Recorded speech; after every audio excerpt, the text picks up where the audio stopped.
저는 정은숙입니다. 올해 64이에요. 23세 결혼해서 지금까지 살아오면서 단 한 번도 집안의 중심에서 벗어나 본 적이 없었습니다. 남편 박동수는 공무원으로 30년을 근무하다 퇴직했고 저는 동네 초등학교 급식실에서 조리원으로 20년 넘게 일했어요. 제 하루는 늘 똑같았습니다. 새벽 5시면 눈이 떠졌어요. 알람도 필요 없었죠. 몸이 기억하는 시간이었으니까요. 일어나자마자 가장 먼저 하는 일은 시어머니 방문을 살짝 여는 거였습니다. 숨소리를 확인하고 이불은 잘 덮고 계신지 살폈어요. 그리고 나서 부엌으로 아침 준비를 시작했습니다.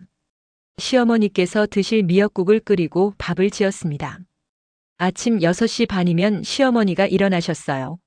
상을 받으시고 약을 드시고 그제야 저는 출근 준비를 했습니다. 학교 급식실은 7시 반까지 출근해야 했거든요. 급식실 일은 생각보다 고됐습니다.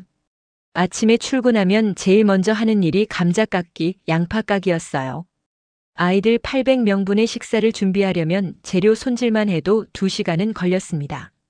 손은 늘 시리고 거칠었어요. 겨울에는 동상이 걸려 손가락이 퉁퉁 부었습니다. 배식 시간이 되면 더 바빴습니다. 이모님 이거 더 주세요. 이모님 국 많이 주세요. 아이들 목소리에 웃으며 대답했지만 다리는 후들거렸어요. 1시간 반 동안 서서 국자질하고 밥 퍼주고 반찬 담으면 허리가 끊어질 것 같았습니다. 배식이 끝나면 설거지가 기다렸어요. 800명분의 식판과 수저, 냄비와 솥. 고무장갑을 끼고 뜨거운 물에 손을 담그면 손목이 저렸습니다. 오후 3시쯤 되면 겨우 일이 끝났어요. 그때쯤이면 온몸이 땀으로 젖어 있었죠. 하지만 집에 가도 쉴 수 없었습니다. 시어머니는 며느리가 차린 저녁 밥상만 드셨거든요. 지친 몸을 이끌고 저녁을 준비하고 설거지를 하고 시어머니 약을 챙기고 다음날 아침 밑반찬을 준비했습니다. 밤 11시쯤 되면 겨우 방에 들어갈 수 있었어요. 명절은 더 힘들었습니다. 우리 집이 큰 집은 아니었지만 시댁 제사는 왜인지 늘 우리 집에서 지냈어요. 시어머니가 우리와 함께 사셨으니까요. 추석이면 학교 급식실 일을 마치고 집에 와서 밤새 전을 부쳤습니다. 손가락에 화상을 입어도 쉴 수 없었어요. 제사상을 차리고 음식을 내고 설거지를 하고 나면 새벽이었습니다. 친척들은 배불리 먹고 가셨지만 정작 저는 한 숟가락도 제대로 못 먹었어요. 그렇게 명절을 보내고 나면 다음 날 바로 출근해야 했습니다. 아이들 급식은 쉬지 않으니까요. 그렇게 살면서도 저는 불평하지 않았습니다. 아니, 불평할 생각조차 못했어요. 주변 사람들이 늘 말했으니까요. 시어머니 모시고 사는 게 어디 쉬운 줄 알아? 그래도 은숙이 너는 참 착해. 그 말에 저는 고개를 끄덕이며 살았습니다. 급식실 동료들도 비슷했어요. 다들 새벽같이 일어나 가족 밥 차리고 시부모 모시고 일하러 나왔습니다. 점심시간에 둘러앉아 도시락 먹으면서 하는 얘기는 늘 비슷했어요. 우리 시어머니가 또 뭐라고 하셔서. 명절에 또 고생했어? 그게 당연한 삶이었습니다. 가끔 거울을 보면 낯선 얼굴이 보였습니다. 주름이 깊게 패인 얼굴, 퀭한 눈, 굽은 어깨. 급식실 일을 하다 보니 어깨와 허리가 많이 굽었어요. 무거운 냄비를 나르고 하루 종일 서서 일하니 몸이 성한 데가 없었습니다. 남편 박동수는 착한 사람이었어요. 때리지도 않고 바람 피우지도 않고 월급을 꼬박꼬박 갖다 줬습니다. 그런데 한 가지 문제가 있었어요. 그는 늘 중간에만 있었습니다. 어머니 편도 아내 편도 아닌 그 어딘가에요. 시어머니가 제게 뭐라 하셔도 남편은 엄마도 나이 드셔서 그래. 하고 넘어갔습니다. 제가 힘들다고 해도 조금만 참아. 우리 엄마 얼마나 안 사시겠어. 했어요. 저는 그 말에 또 참았습니다. 효부가 되어야 한다고 그게 제 역할이라고 믿으면서요. 그렇게 40년이 흘렀습니다. 아들 둘을 키우고 시어머니를 모시고 급식실에서 일하고 제 인생에서 나라는 존재는 없었어요. 늘 누군가의 며느리, 누군가의 엄마, 누군가의 아내였을 뿐입니다. 64. 이 나이에 무슨 꿈을 꾸겠어요. 그저 남은 생 조용히 살다 가면 되는 거라고 생각했습니다. 그때만 해도 저는 몰랐어요. 제 인생에 이렇게 큰 변화가 찾아올 줄은요. 변화의 시작은 작년 가을이었습니다. 우리가 40년 넘게 살던 집이 재개발 구역에 포함됐어요. 처음엔 막연했습니다. 재개발이라는 게 언제 될지도 모르고 보상금이 얼마나 나올지도 몰랐으니까요. 그런데 생각보다 일이 빨리 진행됐습니다. 6개월 만에 보상금 협의가 끝났고 통장에 2억 3천만 원이 들어왔어요. 평생 모아본 적 없는 큰 돈이었습니다. 남편과 저는 그 돈을 보며 처음으로 이런 얘기를 나눴어요. 여보, 우리 이제 작은 집 하나 마련하고 나머지는 노후 자금으로 써요. 병원비도 만만찮을 텐데. 남편도 고개를 끄덕였습니다. 그래야지 이제 우리도 나이가 있는데. 처음으로 우리 미래를 이야기하는 것 같아 가슴이 두근거렸어요. 급식실 일도 몸이 힘들어서 언제까지 할 수 있을지 모르겠고 남편도 퇴직한 지 벌써 3년이었습니다. 그런데 일주일 뒤 시어머니가 거실로 우리를 부르셨어요. 평소와 다른 단호한 목소리였습니다. 동수야, 그 보상금 말이다. 막내 준석이 명의로 집 하나 사줘야겠다. 순간 귀를 의심했습니다. 시어머니는 계속 말씀하셨어요. 큰애는 그래도 자기 집 있고 잘 사는데 막내는 전세살이잖아. 형편이 안 되니까 형이 좀 도와줘야지. 형제끼리 도와야 형제지. 남편이 난처한 표정으로 말했습니다. 엄마, 그런데 그 돈이 우리 노후 자금인데요. 병원비도 필요하고. 시어머니는 단칼에 자르셨어요. 병원비는 무슨 건강보험 있잖아. 동생 집 없는 게 더 급해. 저는 그날 밤 한숨도 못 잤습니다. 2억이 넘는 돈이면 막내 시동생 집 사주고 나면 우리한테 남는 게 거의 없었어요. 전세금 빼고 집 한 채 장만하면 끝이었죠. 남편 퇴직금은 이미 아들들 결혼 자금으로 다 들어갔고 제 급식실 월급은 한 달에 150만 원이었습니다. 며칠을 고민하다가 저는 용기를 냈습니다. 평생 처음으로 시어머니께 제 의견을 말씀드린 거예요. 그날 저녁 식사 후였습니다. 어머니, 죄송하지만 그 돈은 저희 노후 자금이 필요해서요. 저도 급식실 일 언제까지 할 수 있을지 모르고. 말이 끝나기도 전에 시어머니 얼굴이 굳어졌습니다. 뭐? 며느리가 시댁 재산 분배에 입을 대? 저는 당황해서 손을 내저었어요. 아니, 그게 아니라 저희도 이제 나이가. 나이가 뭐? 너는 아직 일하잖아. 학교 다니면서 월급 받고.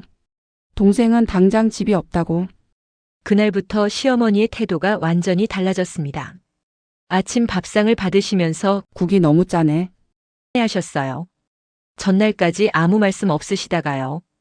반찬 투정도 늘었습니다. 이게 뭐야? 학교에서 남은 거 가져온 거 아니야? 급식실에서 남은 재료로 집에서 밑반찬을 만들어 드린 적이 있었는데 그게 문제가 됐습니다.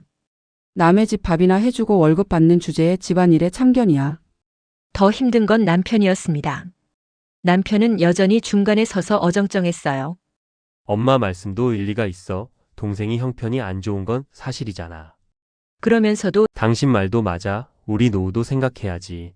했습니다. 저는 속이 터질 것 같았어요. 40년을 시어머니 모시며 살았는데 한 번 제 의견을 말했다고 이렇게 찍혀야 하나? 그날 저녁 시어머니가 전화하시는 소리가 들렸습니다.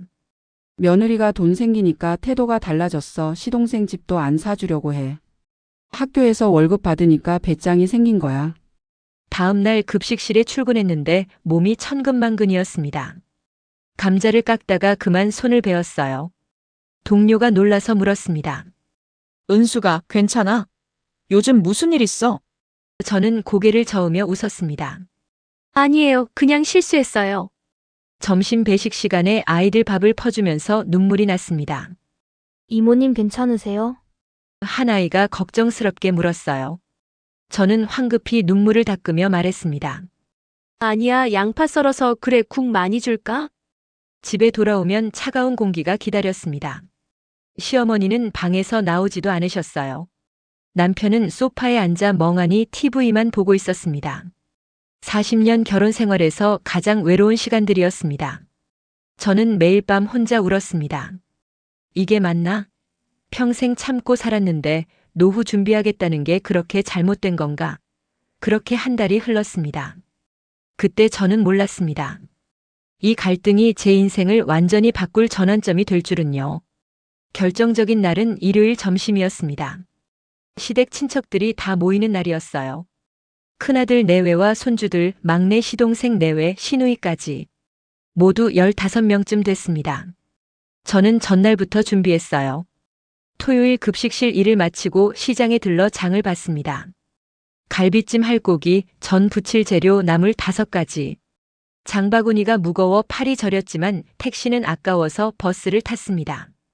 집에 와서 밤 12시까지 갈비를 재우고 나물을 다듬고 전 반죽을 만들었어요. 일요일 새벽 6시에 일어나 전을 부치기 시작했습니다. 부침개, 동그랑땡, 생선전. 손가락에 기름이 튀어 물집이 잡혔지만 멈출 수 없었어요. 11시쯤 되니 사람들이 하나둘 도착했습니다.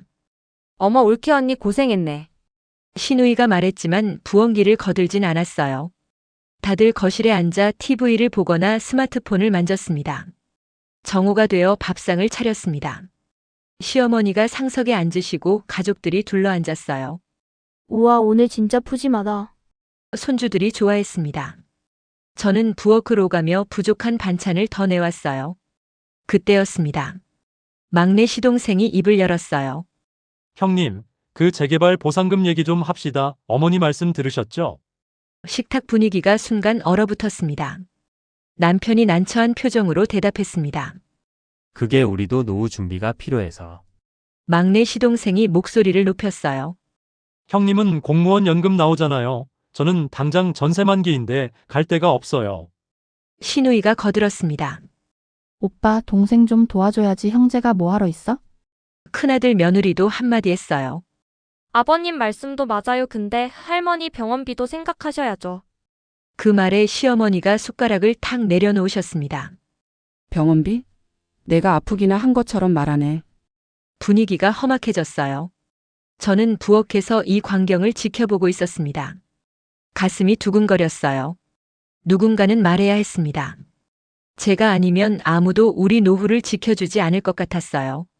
저는 식탁으로 다가가 조용히 말했습니다.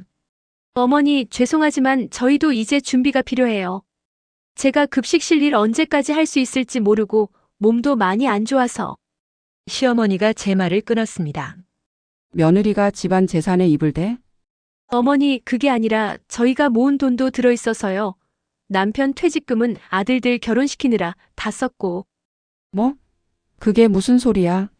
시어머니 목소리가 커졌습니다.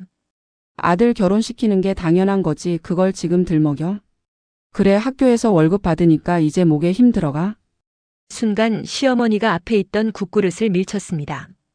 그릇이 식탁 끝에서 떨어져 바닥에 깨졌어요. 뜨거운 국물이 제 발등에 튀었습니다. 아팠지만 움직일 수가 없었어요.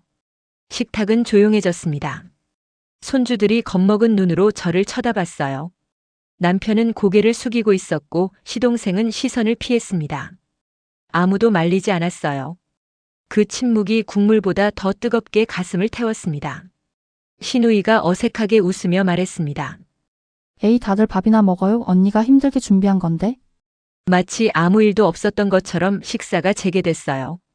저는 부엌으로 돌아가 걸레를 들고 국물을 닦았습니다. 무릎을 꿇고 바닥을 닦으면서 눈물이 났어요. 40년을 이렇게 살았구나. 무릎 꿇고 고개 숙이고 참으면서 깨진 그릇 조각을 주우면서 손을 베었습니다. 피가 났지만 아프지 않았어요. 이미 마음이 더 아팠으니까요. 식사가 끝나고 사람들이 하나둘 떠났습니다. 언니 수고했어요. 올케 언니 조심해서 들어가요. 인사는 밝았지만 아무도 제게 괜찮냐고 묻지 않았어요. 설거지를 하면서 저는 결심했습니다. 이대로는 안 되겠다고. 40년을 참았지만 이제는 달라져야 한다고. 그날 밤 저는 남편에게 말했습니다. 여보, 우리 얘기 좀 합시다. 하지만 남편은 피곤해, 내일 얘기하자. 며 먼저 방으로 들어갔어요. 저는 거실에 혼자 앉아 깨진 손가락을 바라봤습니다. 반창고를 붙이면서 생각했어요. 나는 이 집에서 대체 뭘까? 그저 일하는 사람? 밥 해주는 사람? 그날 밤은 유난히 길었습니다. 잠이 오지 않아 새벽까지 천장만 바라봤어요. 내일은 또 월요일 급식실에 가야 합니다. 하지만 뭔가 달라져야 했어요. 이대로는 안 된다는 걸 알았습니다. 며칠이 지났습니다. 그 일요일 이후로 집안 분위기는 최악이었어요. 시어머니는 방에서 나오지 않으셨고 저는 문 앞에 식사만 갖다 드렸습니다. 남편은 출근했던 공무원 시절처럼 아침 일찍 나가 저녁 늦게 들어왔어요. 목요일 밤이었습니다. 남편이 평소보다 일찍 들어왔어요. 10시쯤 됐을까요? 저는 부엌에서 설거지를 하고 있었습니다. 남편은 거실 소파에 앉아 한참을 말이 없었어요. TV는 켜져 있었지만 화면을 보는 것 같지 않았습니다. 11시가 넘어서야 남편이 입을 열었어요. 여보, 그 목소리가 평소와 달랐습니다. 떨리고 있었어요. 저는 행주를 놓고 거실로 나갔습니다. 미안해. 남편이 말했습니다. 일요일에 내가 지켜줬어야 했는데. 40년 결혼 생활에서 처음 듣는 말이었어요. 남편의 눈이 붉어져 있었습니다. 나도 겁쟁이였어. 엄마와 당신 사이에서 늘 도망쳤지. 중간에 서 있으면 편할 줄 알았어. 근데 그게 아니더라고. 남편이 고개를 떨궜습니다. 저는 남편 옆에 앉았어요. 여보, 괜찮아요. 저도 이해해요. 하지만 남편은 고개를 저었습니다. 아니야, 괜찮지 않아. 어머니가 그릇 던지실 때 나는 아무것도 못했어. 40년 동안 당신을 지켜준 적이 한 번도 없었어. 남편의 목소리가 점점 작아졌습니다. 당신이 새벽같이 일어나 어머니 밥 차리고 급식실 가서 하루 종일 일하고 저녁에 또 어머니 시중 드는 거 다 봤어. 명절에 밤새 전 부치는 것도 아프면서도 참고 일하는 것도 다 알았어. 그런데 나는 편했어. 당신이 다 알아서 하니까. 어머니도 화내지 않으니까 그냥 눈 감고 귀 막고 살았어. 그게 효도라고, 가정을 지키는 거라고 착각했지. 남편이 제 손을 잡았습니다. 거칠고 주름진 손이었어요. 여보, 늦었지만 이제는 내가 결정할게. 우리 인생은 우리가 살아야 해. 다음 날 아침이었습니다. 남편은 평소보다 일찍 일어나 시어머니 방문을 두드렸어요. 어머니, 말씀드릴 게 있습니다. 저는 부엌에서 아침 준비를 하다 말고 귀를 기울였습니다. 가슴이 쿵쾅거렸어요. 어머니, 저희 분가하려고 합니다. 남편의 목소리는 떨렸지만 단호했습니다. 보상금으로 어머니께 월세 들어오는 작은 상가 하나 드리겠습니다. 월세로 생활비 쓰시면 될 겁니다. 시어머니의 목소리가 높아졌어요. 뭐? 내가 지금 무슨 소리를 하는 거야?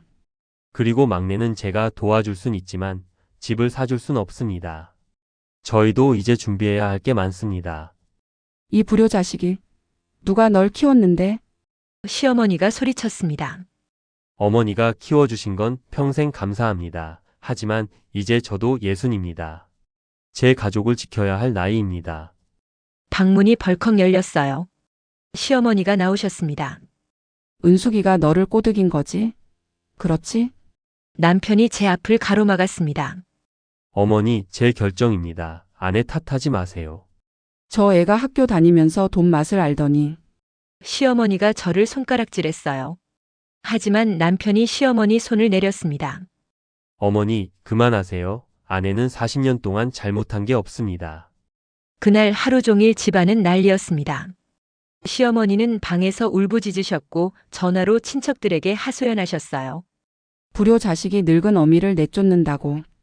저녁에 막내 시동생이 찾아왔습니다. 형님, 이게 무슨 짓이에요? 남편은 차분하게 말했습니다. 미안해 하지만 내 결정이야. 내 집까지 책임질 순 없어. 형님네는 연금도 나오고 형수님도 일하잖아요. 그래, 그 돈으로 우리 노후 준비할 거야. 너도 내 가족은 내가 책임져야지. 시동생이 화를 내며 나갔습니다. 밤에는 시누이한테도 전화가 왔어요. 오빠 정말 이러실 거예요. 어머니가 얼마나 상심하시는데. 남편은 전화를 받지 않았습니다. 그날 밤 남편이 제게 말했습니다. 여보, 무섭지? 저는 고개를 끄덕였어요. 무서워요. 하지만 이게 맞는 것 같아요.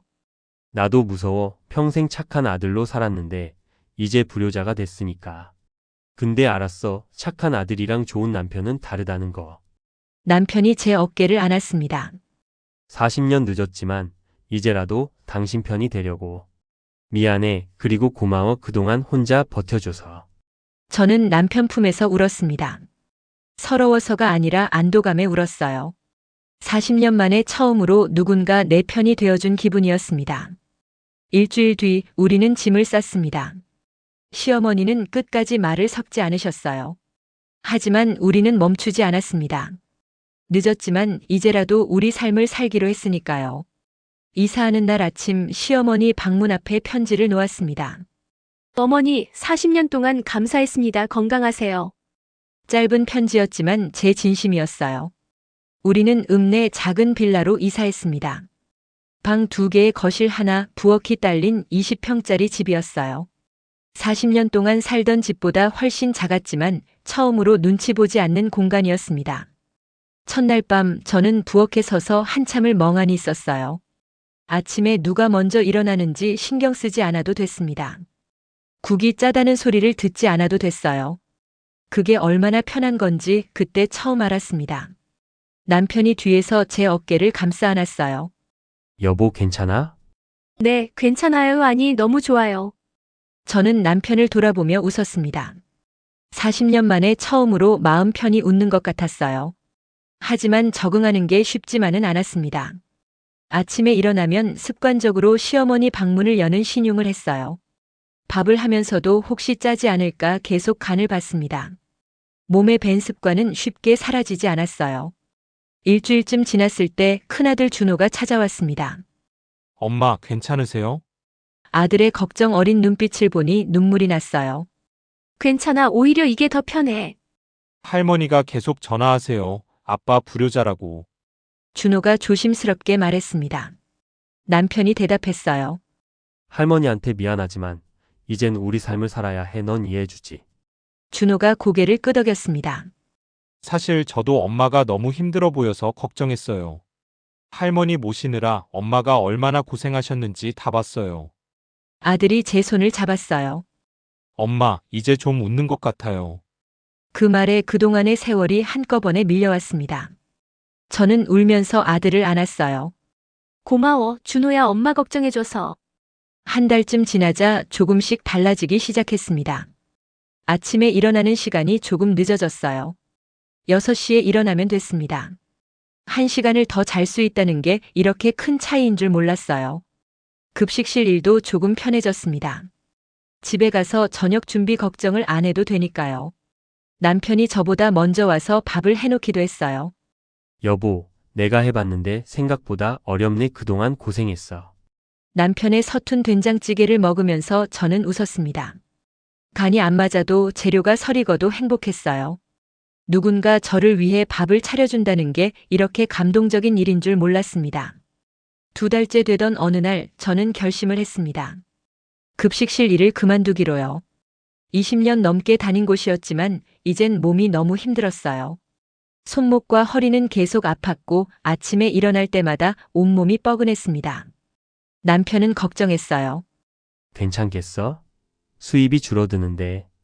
괜찮아요. 보상금 일부는 남겨뒀잖아요. 작은 일이라도 다른 걸 찾아볼게요. 퇴직하는 날 동료들이 작은 파티를 열어줬습니다. 은수가 고생 많았어. 이제 좀 쉬어. 20년을 함께 일한 언니들이었어요. 헤어지려니 아쉬웠지만 한편으론 홀가분했습니다. 한 달 뒤 저는 동네 노인복지관 급식 조리 보조 일을 시작했습니다. 하루 4시간만 일하면 됐어요. 월급은 예전의 절반도 안 됐지만 몸은 훨씬 편했습니다. 무엇보다 좋았던 건 시간이었어요. 오후엔 집에 돌아와 책도 읽고 TV도 보고 남편과 산책도 했습니다. 평생 처음으로 제 시간을 갖게 된 거예요. 어느 날 저녁 남편과 둘이서 외식을 했습니다. 동네 작은 중국집이었어요. 여보, 우리 결혼하고 이렇게 둘이 밥 먹어본 게 언제야? 남편이 물었습니다. 글쎄요, 신혼 때 말고는 처음인 것 같아요. 저는 웃으며 대답했어요. 평생 가족 밥상만 차렸지 남편과 단둘이 마주 앉아 밥 먹어본 기억이 없었습니다. 미안해. 이제라도 이렇게 살자. 남편이 제 손을 잡았어요. 주름진 손이었지만 따뜻했습니다. 시어머니와는 여전히 연락이 없었습니다. 명절에 한 번씩 찾아뵈려 했지만 문전박대를 당했어요. 친척들 사이에서도 우리는 불효자 부부가 되어 있었습니다.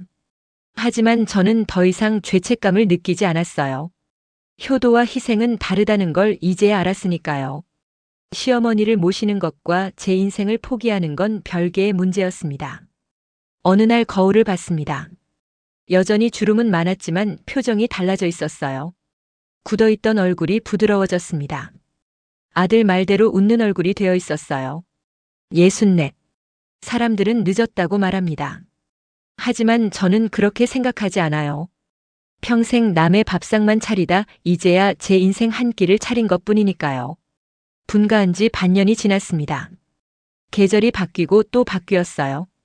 우리 작은 빌라에도 봄이 찾아왔습니다. 베란다에 화분을 몇 개 놓았어요. 제라늄, 페튜니아, 작은 허브들. 평생 남의 집 살림만 하느라 제 화분 하나 제대로 키워본 적이 없었습니다. 여보, 이거 봐요. 꽃이 폈어요. 어느 날 아침 저는 남편을 불렀습니다.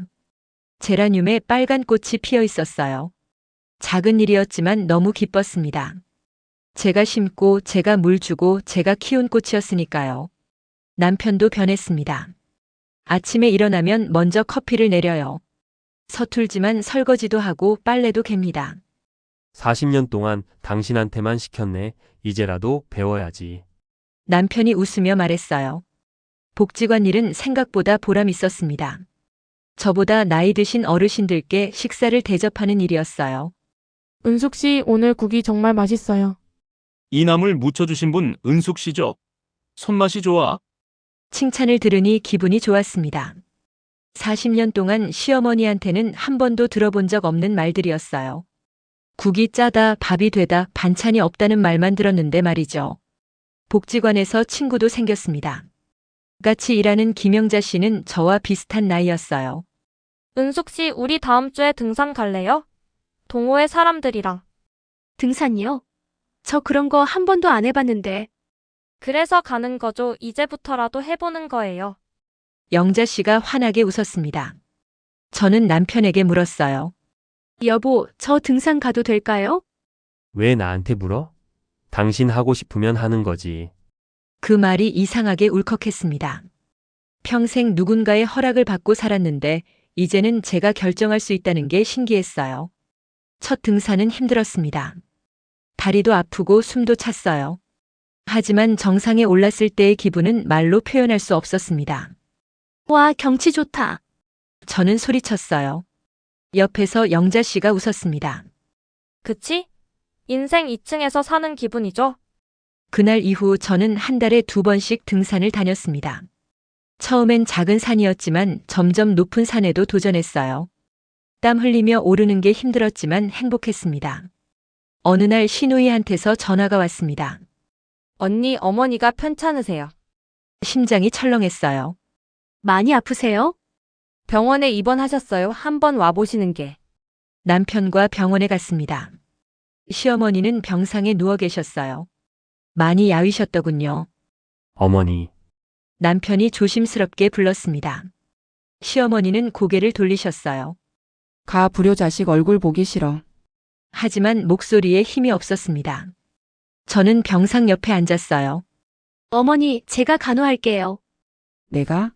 내쫓아놓고 이제 와서 뭘 해? 저는 담담하게 말했습니다.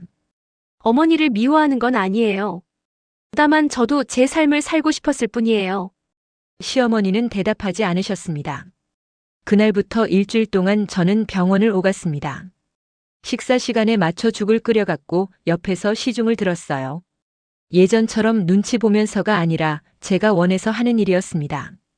퇴원하는 날 시어머니가 처음으로 제게 말을 걸었어요.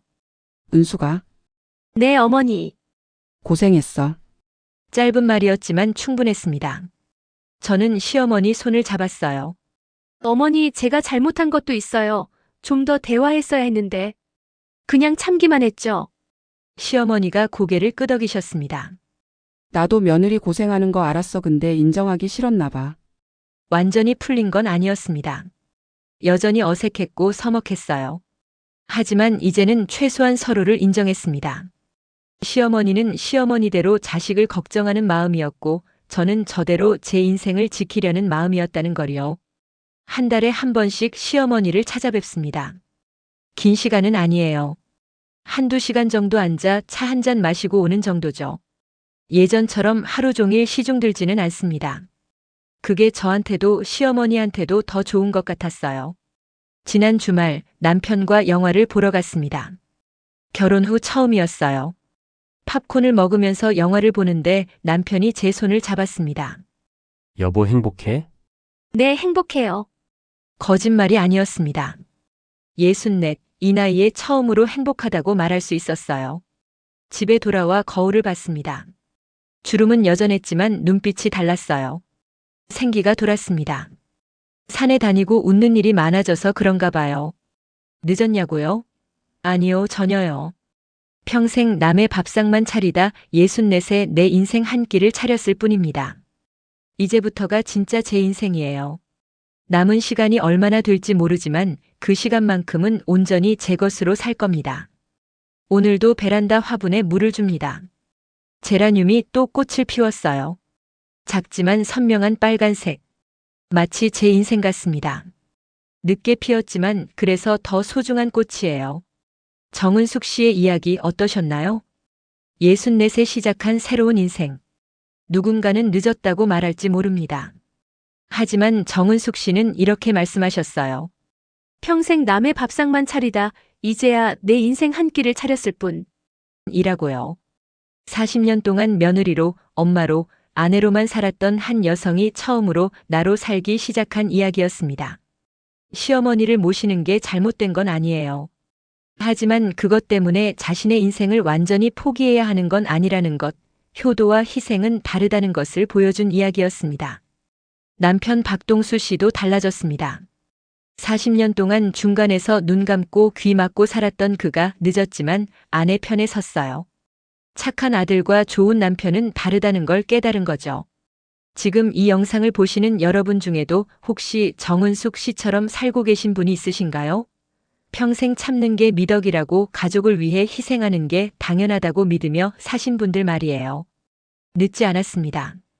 60이든 70이든 지금부터라도 여러분의 인생을 사셔도 됩니다. 여러분도 행복할 자격이 있어요. 이 이야기가 조금이라도 위로가 되셨다면 구독과 좋아요 부탁드립니다.